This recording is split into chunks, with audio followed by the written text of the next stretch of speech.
Secunderabad cantonment బోర్డుకు రాష్ట్ర ప్రభుత్వం నుంచి రావాల్సిన నిధుల కోసం మరోసారి కోర్టు ద్వారా పోరాడతామని కంటోన్మెంట్ బోర్డు మాజీ ఉపాధ్యక్షులు మాజీ నామినేటెడ్ మెంబర్ జాన్వాల రామకృష్ణ స్పష్టం చేశారు. గురువారం మహేంద్ర హిల్స్ లో జరిగిన ఒక సమావేశంలో ఆయన మాట్లాడుతూ కంటోన్మెంట్ ప్రాంతాన్ని రాష్ట్ర ప్రభుత్వం తీవ్రంగా నిర్లక్ష్యం చేస్తుందని మండిపడ్డారు.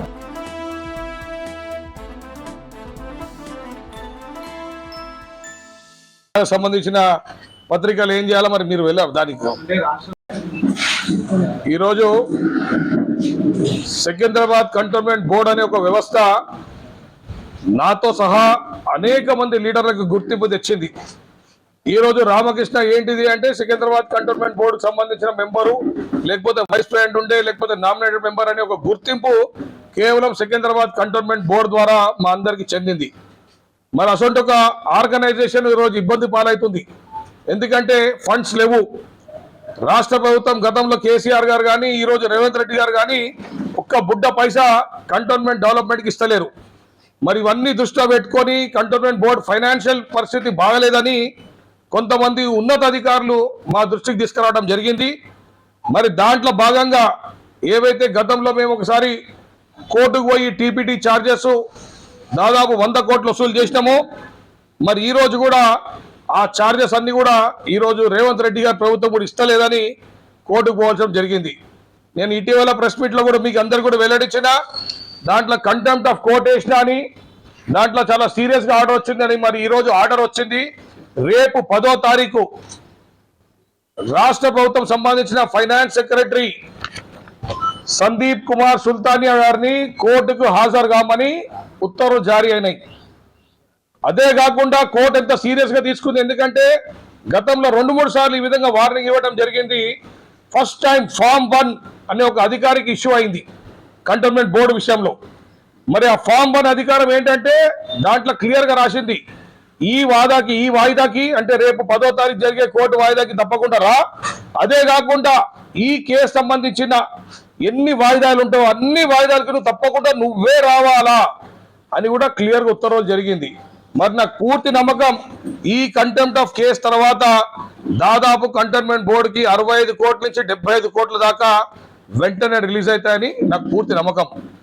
మరి ఈ యొక్క డబ్బుతో గతంలో కేంద్ర మంత్రి వర్యులు కిషన్ రెడ్డి గారి ఆధ్వర్యంలో ఆయన ఒక చొరవతో ఏదైతే 300 కోట్లు వచ్చినాయో, మరి ఇప్పుడు ఒక 75 కోట్లు రాబోతున్నాయో, ఈ అన్నిటిని పట్టుకొని తప్పకుండా దీర్ఘకాలిక సమస్యలు ఏవైతే ఉన్నాయో అవన్నీ కూడా కంటోన్మెంట్ బోర్డులో అడ్రస్ చేయడం జరుగుతుంది. గత సంవత్సరం నుంచి డెవలప్మెంట్ అనేది కొద్దిగా కుంటి పడ్డది. ఎందుకంటే ఫండ్స్ లేవు, ఏమైనా ఫైనాన్షియల్ రిసోర్సెస్ చాలా తక్కువ ఉన్నాయని.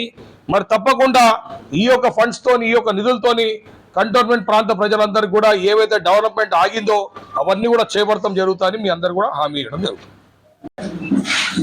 ఈరోజు సికింద్రాబాద్ కంటోన్మెంట్ బోర్డు అనే ఒక వ్యవస్థ నాతో సహా అనేక మంది లీడర్లకు గుర్తింపు తెచ్చింది. ఈరోజు రామకృష్ణ ఏంటిది అంటే సికింద్రాబాద్ కంటోన్మెంట్ బోర్డుకు సంబంధించిన మెంబరు, లేకపోతే వైస్ ప్రెసిడెంట్ ఉండే, లేకపోతే నామినేటెడ్ మెంబర్ అనే ఒక గుర్తింపు కేవలం సికింద్రాబాద్ కంటోన్మెంట్ బోర్డు ద్వారా మా అందరికి చెందింది. మరి అసొంటి ఒక ఆర్గనైజేషన్ ఈరోజు ఇబ్బంది పాలవుతుంది. ఎందుకంటే ఫండ్స్ లేవు. రాష్ట్ర ప్రభుత్వం గతంలో కేసీఆర్ గారు కానీ ఈరోజు రేవంత్ రెడ్డి గారు కానీ ఒక్క బుడ్డ పైసా కంటోన్మెంట్ డెవలప్మెంట్కి ఇస్తలేరు.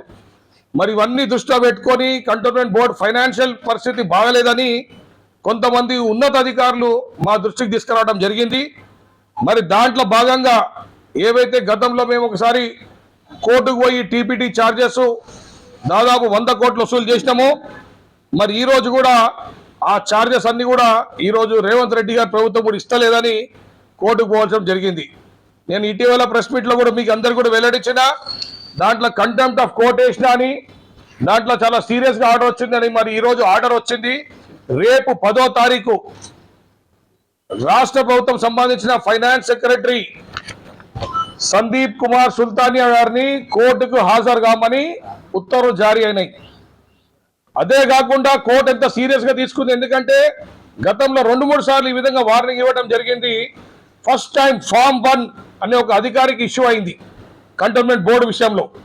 మరి ఆ ఫామ్ 1 అధికారం ఏంటంటే దాంట్లో క్లియర్ గా రాసింది, ఈ వాయిదాకి అంటే రేపు 10వ తారీఖు జరిగే కోర్టు వాయిదాకి తప్పకుండా రా. అదే కాకుండా ఈ కేసు సంబంధించిన ఎన్ని వాయిదాలు ఉంటావో అన్ని వాయిదాలకు నువ్వు తప్పకుండా నువ్వే రావాలా అని కూడా క్లియర్గా ఉత్తర్వులు జరిగింది. మరి నాకు పూర్తి నమ్మకం ఈ కంటెంప్ట్ ఆఫ్ కేసు తర్వాత దాదాపు కంటోన్మెంట్ బోర్డుకి 65 కోట్ల నుంచి 75 కోట్ల దాకా వెంటనే రిలీజ్ అవుతాయని నాకు పూర్తి నమ్మకం. మరి ఈ యొక్క డబ్బుతో గతంలో కేంద్ర మంత్రి వర్యులు కిషన్ రెడ్డి గారి ఆధ్వర్యంలో ఆయన ఒక చొరవతో ఏదైతే 300 కోట్లు వచ్చినాయో మరి ఇప్పుడు ఒక 75 కోట్లు రాబోతున్నాయో ఈ అన్నిటిని పట్టుకొని తప్పకుండా దీర్ఘకాలిక సమస్యలు ఏవైతే ఉన్నాయో అవన్నీ కూడా కంటోన్మెంట్ బోర్డులో అడ్రస్ చేయడం జరుగుతుంది. గత సంవత్సరం నుంచి డెవలప్మెంట్ అనేది కొద్దిగా కుంటి పడ్డది, ఎందుకంటే ఫండ్స్ లేవు, ఏమైనా ఫైనాన్షియల్ రిసోర్సెస్ చాలా తక్కువ ఉన్నాయని. మరి తప్పకుండా ఈ యొక్క ఫండ్స్ తోని ఈ యొక్క నిధులతోని కంటోన్మెంట్ ప్రాంత ప్రజలందరికీ కూడా ఏవైతే డెవలప్మెంట్ ఆగిందో అవన్నీ కూడా చేపడతాం జరుగుతాయని మీ అందరు కూడా హామీ ఇవ్వడం జరుగుతుంది.